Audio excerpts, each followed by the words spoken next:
to this prayer. On this day, we dedicate our hearts to peace on earth. We appreciate everyone's spiritual journey and the abundant blessings bestowed upon us. In unity with all who seek to express freedom, joy, and transformation, we welcome our divine inheritance as creators. We come from love, as love, to be love.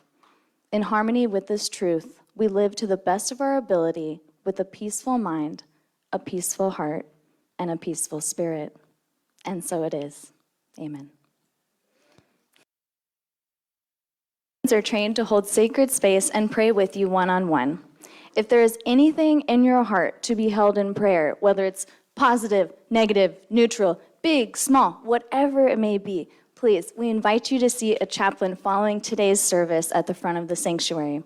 And today's chaplains are Diane Silver and Gail Ishmael. All right, and now let's rise and join Holly in singing "We Are the Ones We've Been Waiting For."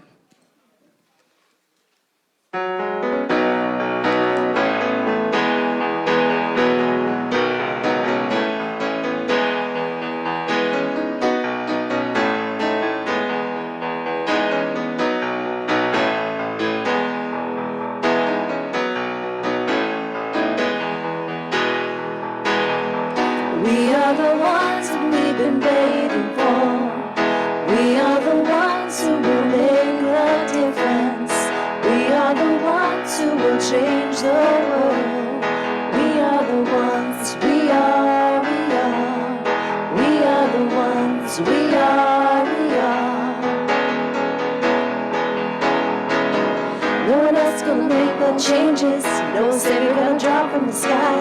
Nothing left to do but wake up, 'cause it's really up to you and I. We'll take it one step at a time.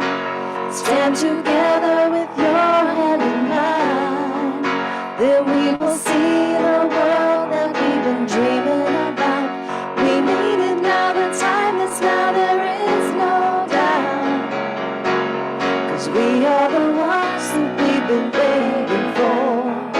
We are the ones who will make the difference. We are the ones who will change the world. We are the ones, we are. We are the ones, we are.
Who will make a difference. will change the world. We are the ones, we are, we are. We are the ones, we are, we are. We are the ones that we've been waiting for. We are the ones who will make the difference. We are the ones who will change the world. 'Cause we are the ones, we are, we are. We are the ones, we are, we are. 'Cause we are the ones, we are, we are. We are the ones, we are, we are.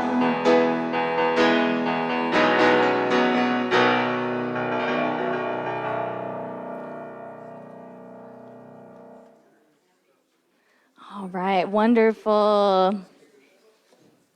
I'm so happy to see that everyone is so excited for church. I definitely was not this excited as a small child being drugged to church, so it's just like so cool, our energy in here today. So together now we're going to say the unity intentions, and we're going to do it really slowly and deliberately and just really feel these intentions together. So please affirm with me now unity's founding principle. There is only one presence and one power in the universe and in my life, God, the source of all good. And now our Unity of Lawrence vision statement. United in divine love and joy, we celebrate a peaceful and abundant world for all. And finally, our Unity of Lawrence mission statement.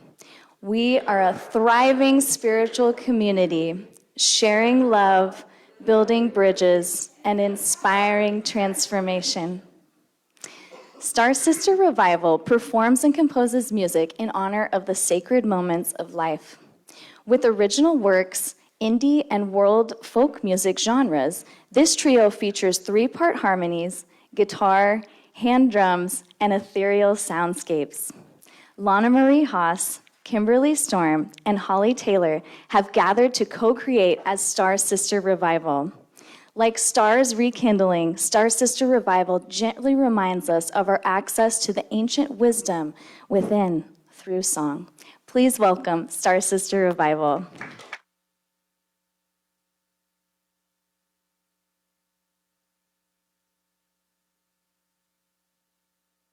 Thank you.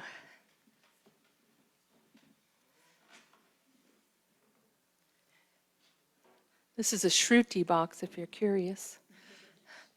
It's kind of like a harmonium, but doesn't have a keyboard.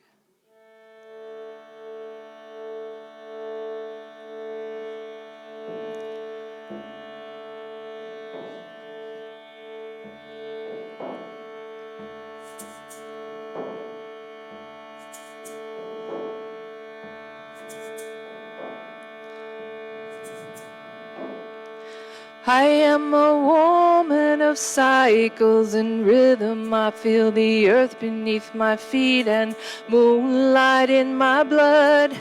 I am a woman who carries a vision of the earth in harmony, all guided by love. Where we go, we're guided all the way. Oh, oh, where we go, we're guided all the way. Oh, oh, where we go, we're guided all the way. Oh, oh, where we go, we're guided all the way.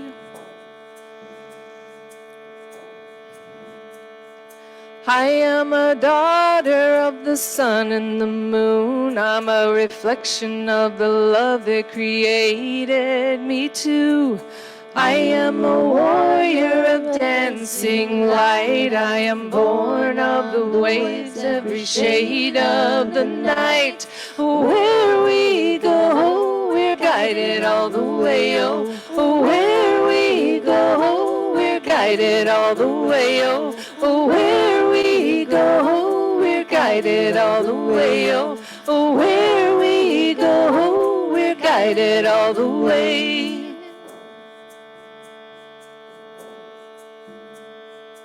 I am a woman of cycles and rhythm. I feel the earth beneath my feet and moonlight in my blood. I am a woman who carries a vision of the earth in harmony, all guided by love. Where we go, we're guided all the way, oh, oh, where we go, we're guided all the way, oh, oh, where we go, we're guided all the way, oh, oh, where we go, we're guided all the way.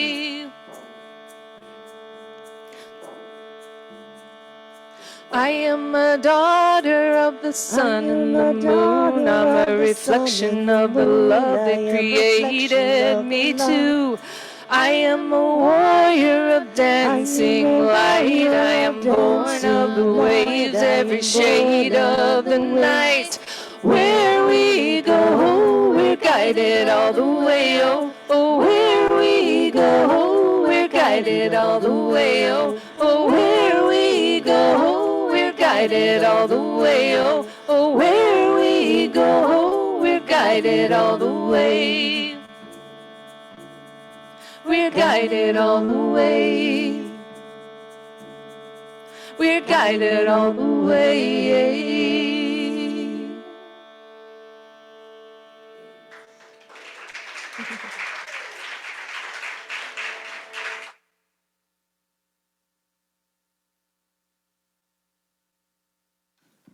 Thank you.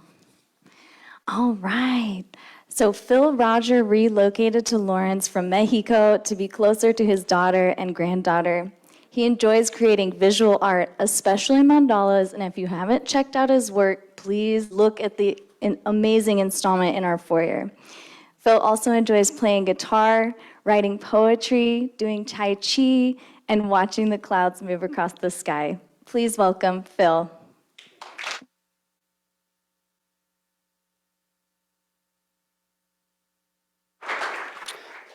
Thank you.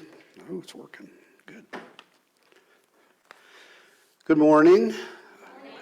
I always forget to say hello to the people in the Zoom, Planet Zoom, and the Facebook people. So hi there, out there in the wherever. Anyhow, today's topic is breaking the law of karma. Now, that's a little misleading. We're really going to be bending the law of karma.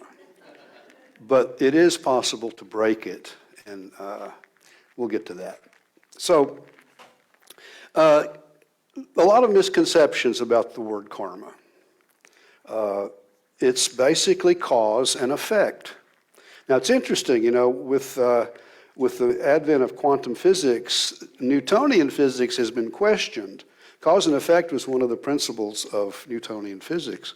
And now the quantum is saying, well, maybe it's not quite as clean, clear-cut as we think. But generally speaking, it works on this level of existence. What we do matters. More importantly, what we think matters. So anyhow, I thought I'd just take just a moment to explain some of the things that we tend to think about karma. First of all, the karma is not the event. Karma is like every action of body, speech, and mind leaves an imprint in our mental continuum.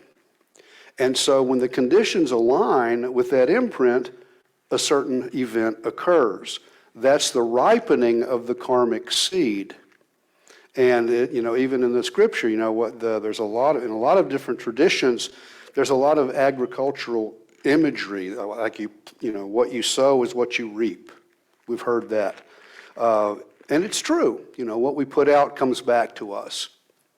Some even say, if we put out negativity, it comes back 3 times, stronger. So there's all kinds of stuff like that we have probably heard about karma. But what's important is karma is not punishment. It's not getting what we deserve. There's not some master puppeteer up there determining that, oh, you did this, so we're going to make this happen to you. That's Zeus, that's a Greek mythology. So anyhow, it's really a matter of what we think. And we'll get to that. But it's a very complex topic. I was in the Tibetan Buddhist tradition for a long time, and those people are just, whoa, it's really intricate, really complex. You have, let's see, I even made a list. You have environmental effects.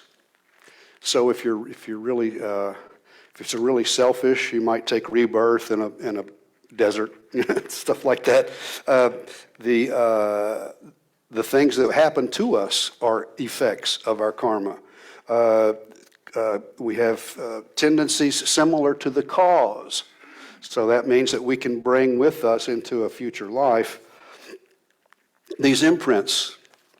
And it's even said that a lot of the karmas that ripen in this life are not the result of this life.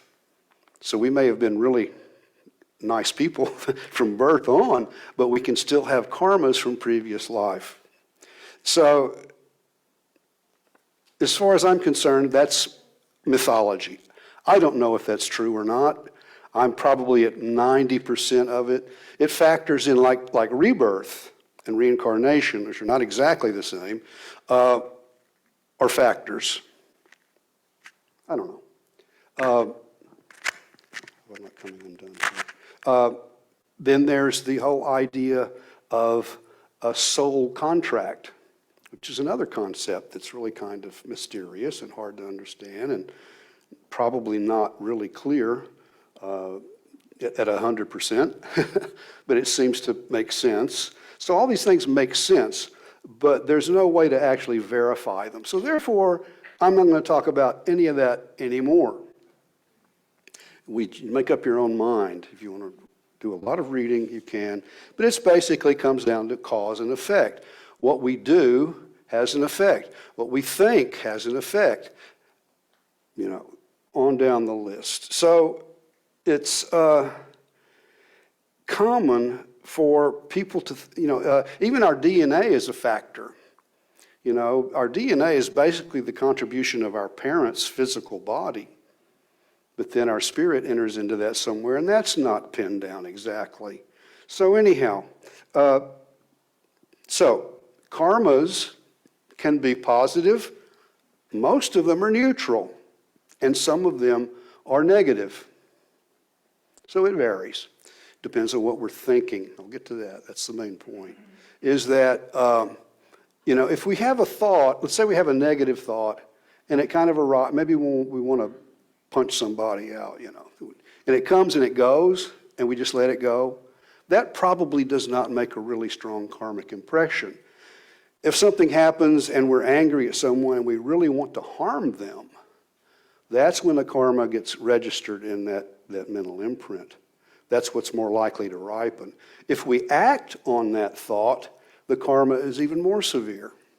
So how all of that works is basically ultimately a mystery. So, we've heard all these comments about karma. I think we all really understand it on some level, but there's a lot of misunderstanding. So I want to get into the real essence of what I would like to share. And I've probably maybe shared this before, but basically there are two worlds that we live in. And the first world is this one, the material world, the obvious world, the sensual world, the world of experience, the world of birth, life, and death. That doesn't need a lot of explanation. We know that. However, what we tend to forget is that this world is what shapes the content of our mind. The other world is the spiritual world, the world that is based on the truth of how we exist. So in unity, we say that what we call God, the source consciousness really, is the source of all that is. In the Vedic traditions in India, that would be termed Brahman, which is nameless, formless. You can't pin it down. It's just everything. It's the package that the cosmos exists within, the canvas that it's projected upon. So that's important concept there, that this this one source of all that is, since we are that. That's simple logic, okay? So if we are that, then that means that our essence is divine, however we relate to that term. But we are a part of that which is the source of all that is. More than just a part, that's the truth of how we exist. But we forget it. When we're born, we have to go through a process that results in our forgetting. We have to develop an ego. We have to develop a sense of separation from our mother and then our family, just to establish ourselves as an autonomous individual. And a lot of us get stuck in that for the rest of our life. We are in that state of separation. So it is in this state of separation that we start generating the karma. We start acting in a way that is automatic. So we're conditioned by our world. We start learning from day one, even before, really, while we're still visiting our mother inside. We're already programming our brain. And then we hit the deck of running, and we start learning.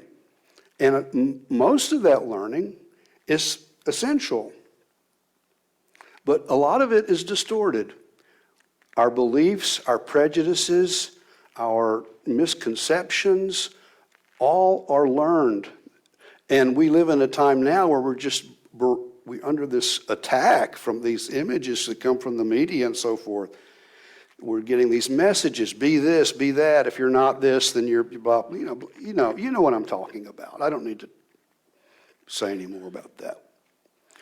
But the problem is that in this state of separation, there's a sense of confusion, a sense of dissatisfaction, a sense of feeling incomplete, because we're ignoring really the best part of ourselves, which is the spiritual part. Now, fortunately, I assume all of you are working on that at some point along the road. That's beautiful, wonderful. The opening song, we are the ones we've been waiting for. And so what we're waiting for is waking up to the truth of our nature. So if we can do that, the relationship to karma begins to change. Now, the process of spiritual awakening, however we approach it, involves a process of recognizing the limitation of the ordinary world. That's all. It's not a rejection. It's not a denial of it. It's just saying, I'm not going to let it define me anymore. I'm not going to follow the voice of my conditioning. I choose to not do that. It takes a while to get there, but it starts with the determination to do that. So I want to share a short quote here by, this is from Eckhart Tolle. He says that most people are at the mercy of that voice that I just mentioned. And most people can unfold a piece of paper, too. Most people are at the mercy of that voice. They are possessed by thought, by the mind. And since the mind is conditioned by the past, you are forced to repeat the past again and again. And he's saying that's his definition of karma, is that process of being controlled by our conditioning, by the mind, by the content of the mind. Dr. Joe Dispenza says that your personality determines your personal reality. So what that means is that this content of our conditioned mind becomes like a filter that we experience life through. Our prejudice kick in, our learning, our attitudes, our fears, on down the list, all kick in, and our experience of the now is determined, is shaped by that content. So that's what he's saying there, is that we're kind of stuck in this loop. And in all of that process, that's where our karmas that's come from. Now, there is a great deal of scientific evidence to point to the fact that we pull out of the quantum field our reality with our mind.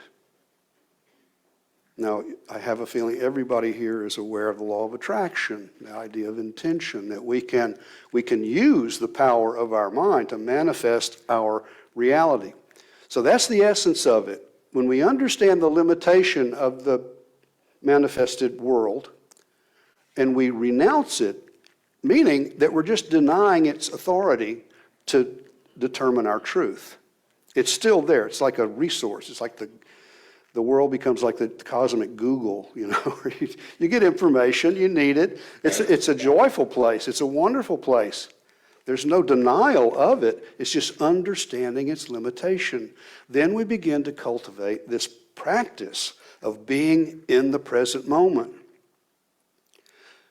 which in many different techniques involves watching the breath. If we acknowledge the sacredness of the breath, the way that it connects us to the life force, to the chi, the prana, whatever we want to call it, we can think, we stop, we get still, we watch the breath, and we remember the sacredness of life itself. We are already on the spiritual path simply by being silent and still and watching our breath and acknowledging its magnificence, its sacredness. That's a big step. Understanding the limitation of this world that we've been conditioned to believe is absolutely true. It's relatively true, but ultimately it's impermanent. And it exists. Our experience of it exists only in our mind. That doesn't mean there's not stuff going on out here, but the reality of it, like right now, you have the idea in your mind there's somebody up here talking to you. I have the idea there's people out there listening, I hope. But it's all processed in here. So that's the power of that mind is just unbelievable. So we have this sort of magnetic quality of our thought. Now, if we understand that and we begin to work with it, we can weaken the effects of karma. Things get, what everybody knows what a synchronicity is, right? Stuff just kind of happens and it's just kind of magical and wonderful and wow. That process should be or could be all the time. We can create with our mind and things will appear. I mean, I'm not talking about David Copperfield type stuff, but it's like that. It feels like that.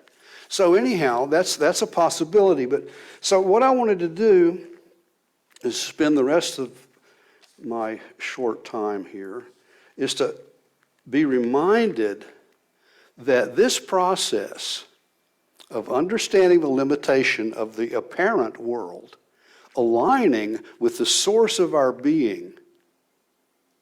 Okay, if we are that, then we have its qualities.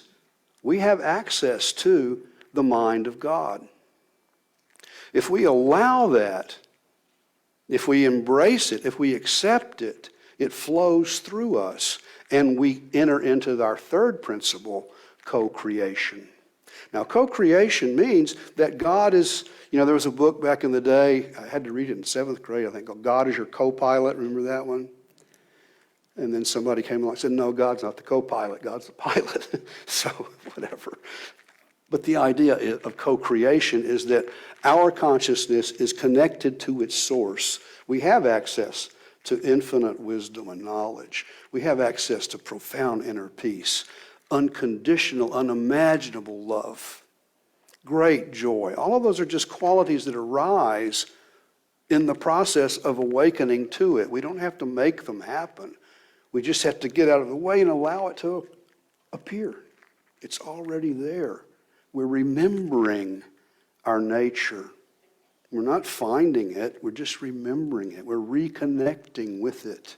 So, just some practical suggestions, things that you can do. Number one, This is really important. You want to recognize and reflect upon and resolve to cease negative actions. Now, I don't know. I'll admit I've done some things I wish I hadn't done, and I'm not proud of it. I've not always been so wonderful and nice.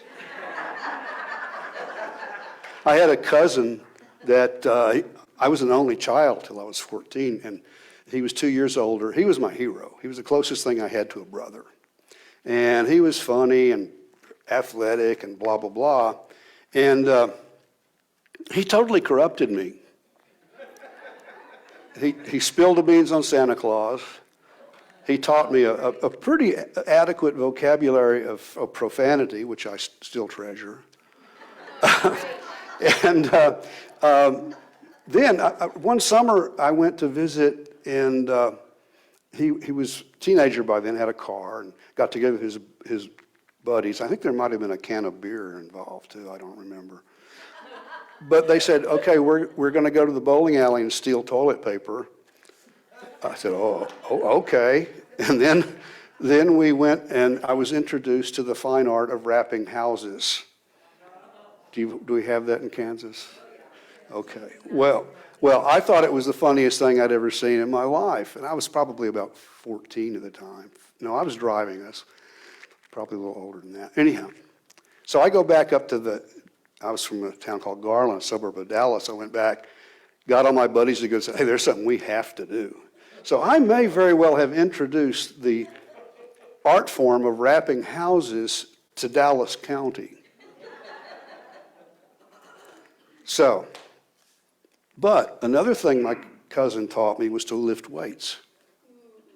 And I got pretty strong. And years later, I was in a very tragic car wreck. And people were killed and hurt. I saw it coming. It was at night, and people were sleeping, and I had the wheel. I saw it coming, and I bent the steering wheel. The highway patrolman came to me while I was in the hospital being checked out for the little cut on my knee. That's all I got. And he said, did you used to lift weights? I said, yeah. He said, well, that saved your life. So my cousin, who completely corrupted me, also, in effect, saved my life. So that's how karma unfolds. You know, it may appear to be really negative, but if we stay with it, maybe something positive is there. So it's really complex. It's a very personal thing.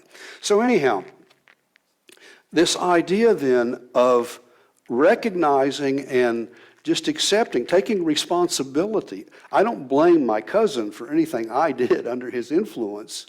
I recognize it, but I made a choice and a decision to go along with it. And I certainly made the decision to terrorize North Texas. So don't tell anybody, this is top secret. Why don't you tell the FBI about that? Shh. No. So anyhow, my point is, it's not helpful to have guilt. Guilt is a type of attachment to the feeling that comes from committing a non-virtuous action. So it's best to not go there. If you recognize what you did was wrong, you understand why, and you resolve to not ever do it again, then you have neutralized the karma to a certain extent. Now, there are certain karmic things that are just going to happen. There's no way around it. And it's one of the beliefs and the myth is that if a karma starts to ripen, you can't undo it, but you can diffuse it. You can lessen the effect through these different kinds of spiritual practices. And of course, the basic tool is the idea of changing our imputation. If you know that, I like that word. It means our imputation is on this ordinary self. I have a gender and age and history, blah, blah, blah, all those details. That's who I am. Well, that's only partly true.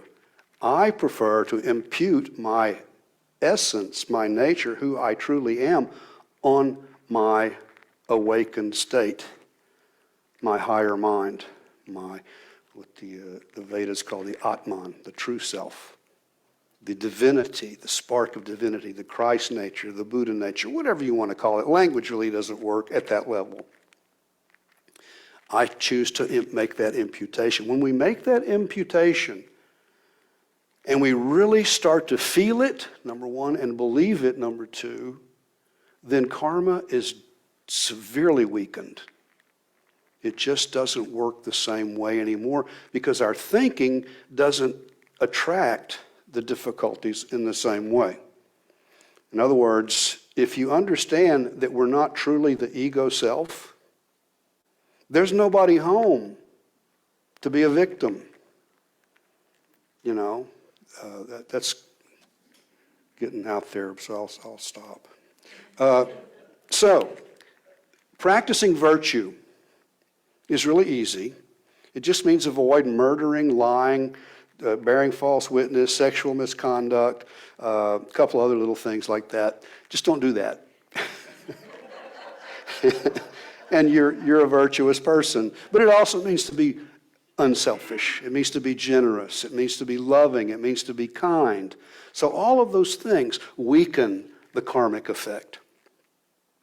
So, and of course, the real power is love and gratitude. Love one another. Be grateful for everything. And that means the negative karmas that accident I told you about was the most horrible thing that ever happened to me, and yet it put me square on the spiritual path. And it was a blessing, a very painful blessing. But that's there. And I'll get to the point here in a minute. So it's really important to release that reliance on that conditioned world, just to understand its limitation. Don't trust it 100%. There are times when it's perfectly fine, but be careful. Be judicious in how you allow yourself to be influenced by anything, really. And then probably maybe the most important one is to be happy. Have a positive mind, an open, positive, loving, receptive mind. That will weaken the karma quite a bit. And this idea that I'm presenting, if we can completely, 100% identify with the higher nature and hold that identification and learn to live it 24/7, we have broken the law of karma. That is what in the East is termed nirvana. Nirvana is attainable. The closer we move toward it, the more nirvana-like our life becomes. And we are expressing that source consciousness. We become a radiant presence in this world. So that's the effect that counts the most. And this is a vast topic. So that's my summation and synthesis of something that's pretty intricate. So thank you.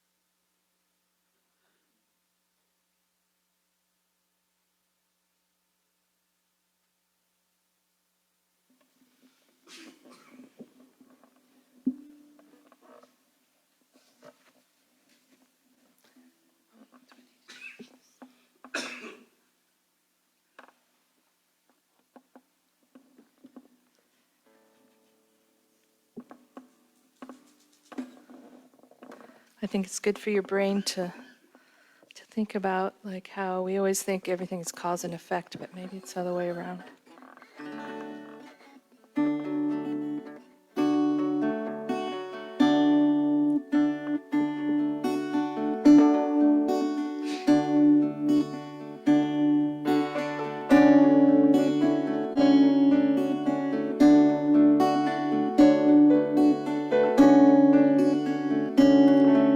beginning, there were flowers. At the end of time, it all comes back around. It is born, then it dies. So take your destiny and write it as you like. Take your dreams and paint them the colors of your heart, of your heart.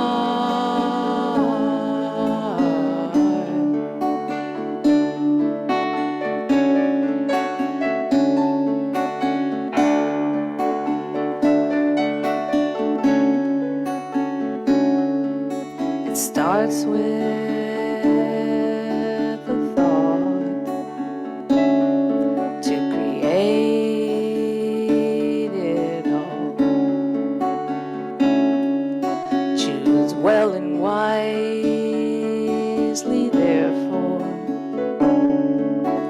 babe, it's your call. So take your destiny and write it as you like. Take your dreams and paint them the colors of your heart, of your heart.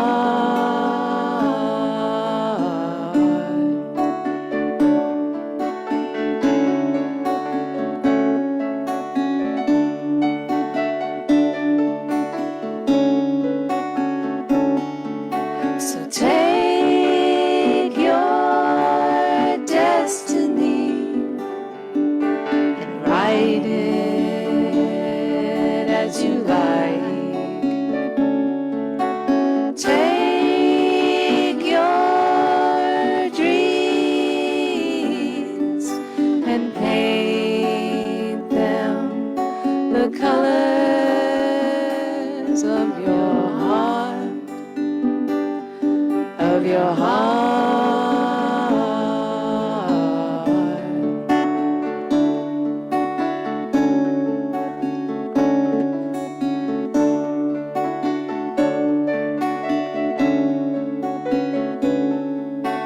Love what you do, love who you are. Dance like a child, sing like a star. Magic is real, if that's how you feel. Surrender in love, below as above. Love what you do, love who you are. Dance like a child, sing like a star. Magic is real, if that's how you feel. Surrender in love, below as above. Love what you do, love who you are.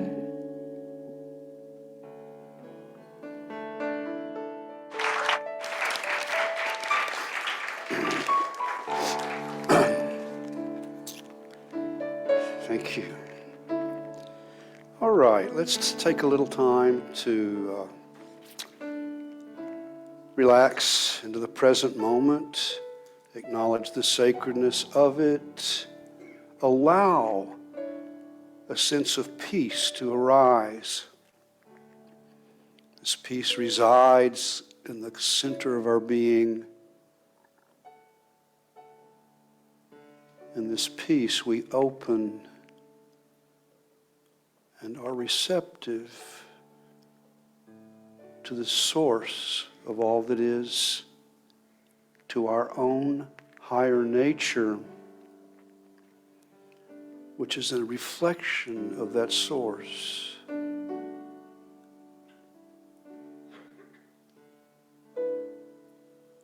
One of the most essential elements in the spiritual path is the desire to know the truth of our nature, of how we exist, and how we relate to the world.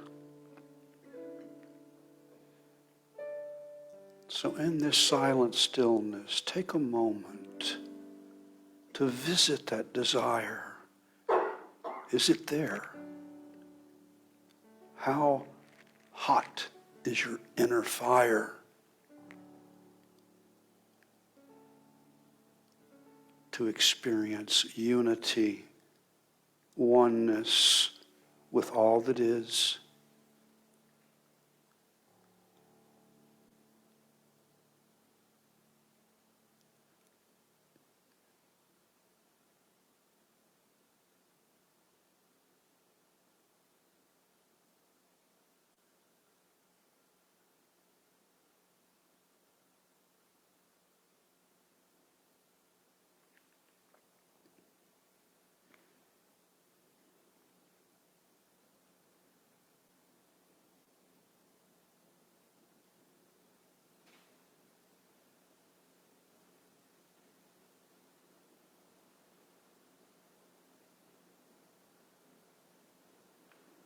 Now, allow the presence of the divine to flow into the core of your being, to bless your body and mind and life. And if you wish, invite that presence into your life. Even the most ordinary of experiences. Invite it to wash the dishes with you, to do the laundry, to do the work, to serve, to love the world and give your light to the world.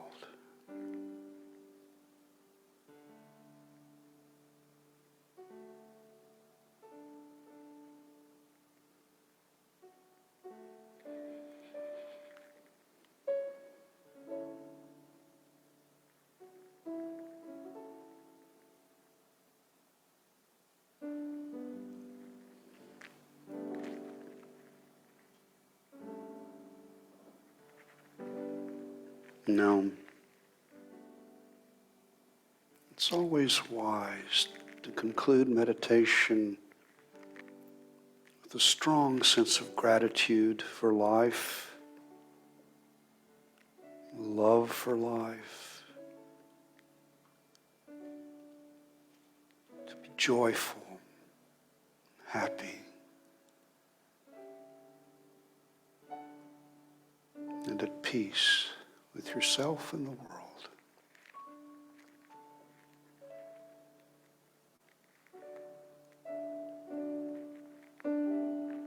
When you're ready, come back to where we began.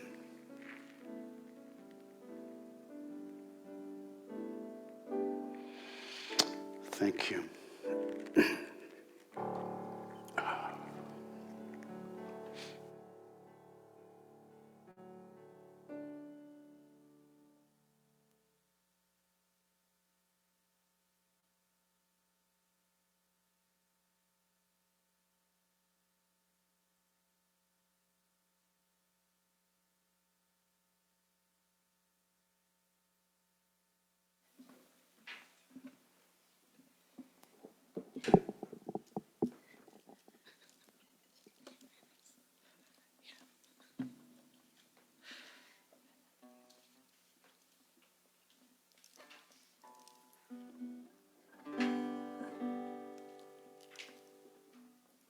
This next one's called The Waking Dream.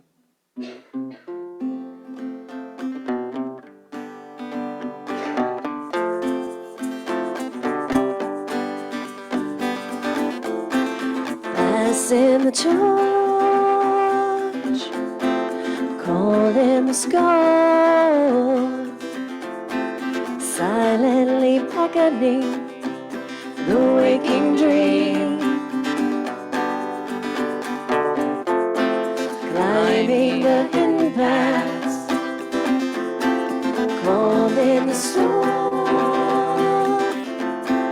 hands held up to the sky, to the dawning light.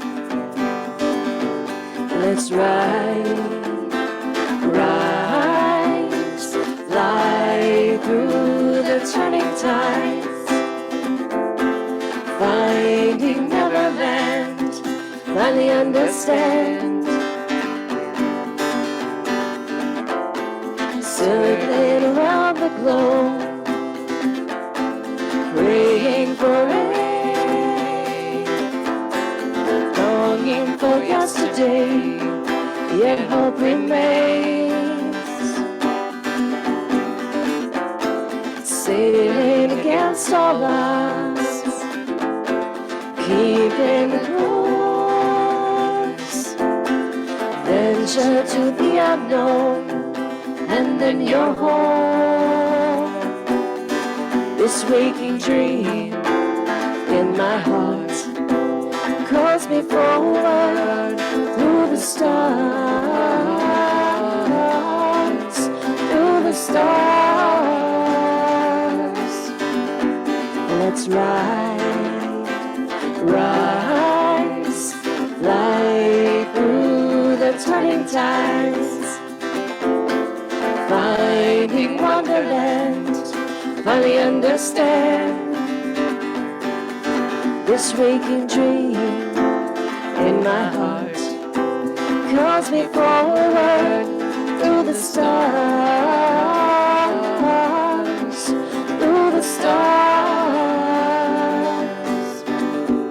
Let's rise,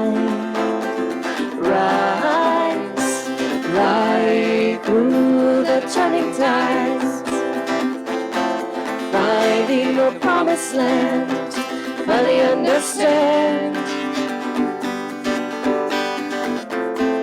Venture to the unknown, and then you're home.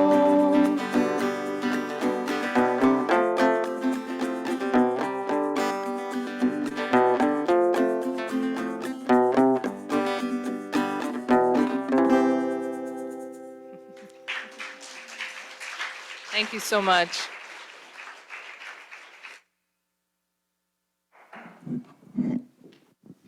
And as our ushers come forward for our time of thanks, I invite you to join me as we hold our gifts to this community in our hands and love in our hearts. Let's affirm together. Divine love through me blesses and multiplies all that I have, all that I give, and all that I receive. And so it is. And as the love offering is collected, let's join Holly in singing, Where I Sit is Holy.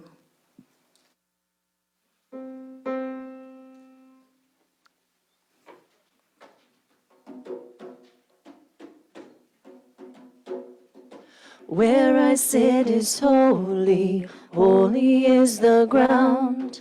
Forest, mountain, river, listen to the sound. Great Spirit circles all around me. Who I am is holy, holy are we. Body, thought, emotion, connecting you and me. Great Spirit circles all around me. What I do is holy, holy is my way. Work and play together, celebrate the day. Great Spirit circles all around me. Great Spirit circles all around me. One more time. The Great Spirit circles all around me. All right, and here's our prayer of thanks. We are grateful and we bless the flow of good that supports our Unity community. We bless the givers who give their time, talent, and treasure. We stand in the knowing that the flow of good goes forth only to return again and again. And so it is. Amen. And now for our opportunities. A special welcome to our guests today, whether here or far via Zoom. Thank you so much for joining us. And if you would like more information about the Unity movement and Unity of Lawrence, please check out a welcome packet in the foyer. The Sunday Lunch Bunch is meeting at King Buffet today at 1601 West 23rd Street, and everyone is invited. Hope to see you there. The workshop, Lean Inside, 7 Steps to Personal Power, created by Jay Pryor, is designed as a guide for transformation. This program offers practical steps to transform anything in your life that negatively affects your ability to be happy, fulfilled, and lead a powerful life. The class continues Wednesday, March 29th at 6 p.m. to lean into this awesome opportunity for transforming your life. More information in the foyer. The Angel Workshop with Stephanie Barton is postponed until later. A new date will be announced as soon as it is confirmed. So be on the lookout. And now I'd like to please welcome Francesca with a special invitation. Hi guys, I'm so happy. Hi. Okay, I was afraid I wasn't gonna be able to make this because I'm so excited, so I wrote it down. Please bear with me. Okay, so good morning, everybody. I am very grateful to be here. As many of you know, I will start teaching a course on survival Italian on Monday, April 17th. Now, I just realized that there's some conflict, so we will get all together with the community, whoever is interested, and I'll discuss it with you, and we'll find a time, a regular time and date when we can meet after April 17th, because I do want to go to the Joe Dispenza's seminar, so we're going to have to make other arrangements. But the first time is April 17th, which is a Monday from 6 to 7. It's going to be an informal, fun setting where I will be partly teaching my first language, share memories, experiences, and pictures of my homeland. There will be occasional guests as well, who are friends in the community who have traveled to Italy in the recent years. I personally haven't been back since 2012, but my vision is to organize a pilgrimage/spiritual retreat somewhere on the Tuscan hillside where I'm from Florence, and where hopefully 2 worlds that are so dear to me can merge. Classes are free, although donations are welcome, and will go to fund my project. Now, as a sign from the universe that I am on the right track, a few days ago I found out that the Regal Movie Theater is going to play a beautiful documentary/musical entitled The Journey, with the Italian tenor Andrea Bocelli. You should check him out. Please ask me for spelling anything, just ask me. He's a compaesano. He's from where I am. And I got so excited, check this out, that I bought 3 extra tickets for the 7 p.m. show on Monday, April the 3rd. As of yesterday evening, almost all the seats in the theater, actually no, as of Saturday evening, almost all the seats in the theater were still available. I thought it would be awesome if you all could go with me. So I got those 3 tickets. I don't know if I will be able to buy any more, unfortunately, but they are $15. And in case you're interested, please let me know if you'd like to go. I'd love it if we could take a field trip to the movie theater.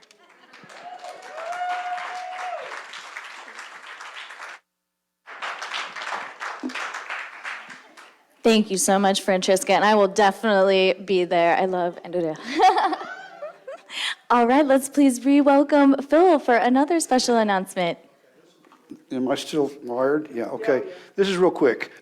If you're interested in the Joseph Dispenza book study, and you would like to have Raven Bookstore here in Lawrence order a book for you, I'm going to ask them to order. I've only got 4 people that have requested that so far. So if you want to have them order that book, but you can get it on Amazon or, I don't know, probably other places. So anyhow, that's, and then also I'd request when you sign up for things, be sure that your email is very clear. And that's all I'm going to share today. Do what? Yeah, it's a book study. Okay, I didn't really want to promote that because time's short, but yeah, I will. We're going to have a book study on becoming supernatural, and it's in the flyer for April. It says we're going to meet in the sanctuary live, but I've also considered doing it by Zoom. So what I want to do is get started and let the group decide. And I would definitely like to do the meditations. We'll do the Dispenza meditations here live. So I have all of those on CD. So, but yeah, it's going to be, and we're going to do it. It's going to be more or less every other week, and so it's incumbent on people to do the reading, so that we're not going to go through the book word for word. We're going to, read it home and then bring questions and comments and have discussion within the group. So that's the plan, beginning April 24th, I think. It's going to be on a Monday, 6 to 7:30. So that's And there's that. a sign-up sheet in the foyer. So Yeah. if you're interested, please sign up. Well, while I'm standing here with a microphone on, we had a lovely session yesterday at Light Center, and Holly gave a presentation on the Sacred House.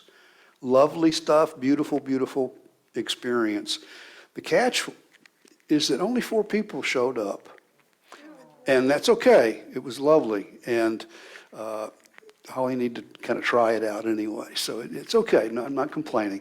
But what I want to say is that there is some effort that goes into these activities that we're trying to present to build a sense of community, to give you a chance to expand your spiritual whatever, and so so it's important that they be supported. We're not going to stop, We had Diane gave a lovely poetry workshop a few weeks ago, and we had 2 people for that. Now, some of the other events we have are well attended, so that's wonderful. So I just thought I'd throw that out there and just understand that attending some of these activities, maybe if it's not really your favorite thing, still showing up and participating is important. And when there's a donation or whatever, that's nearly always flexible. So don't let that govern your choice. Thank you. Yes, can't stop, won't stop. Thank you for those words from our diligent activities coordinator, Phil. So please join us next Sunday when Karen Langsford brings us the message, How to Die Well, with special music from Jeremy Facknitz. And now it's time to rise as you are able and sing the peace song together.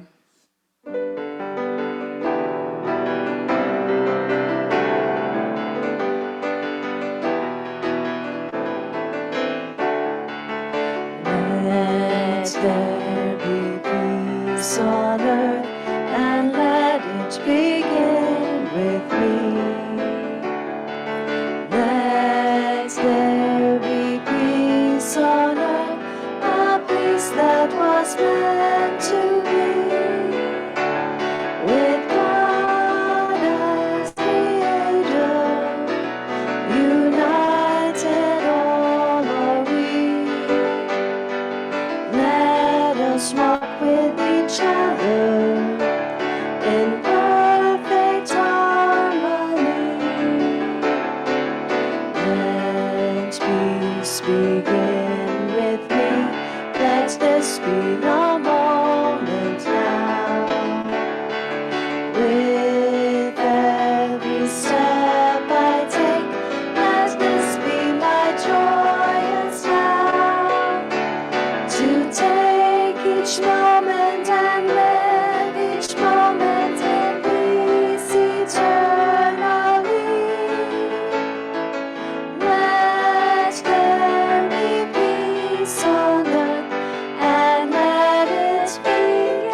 And as we lower our hands, let's say the prayer of protection together.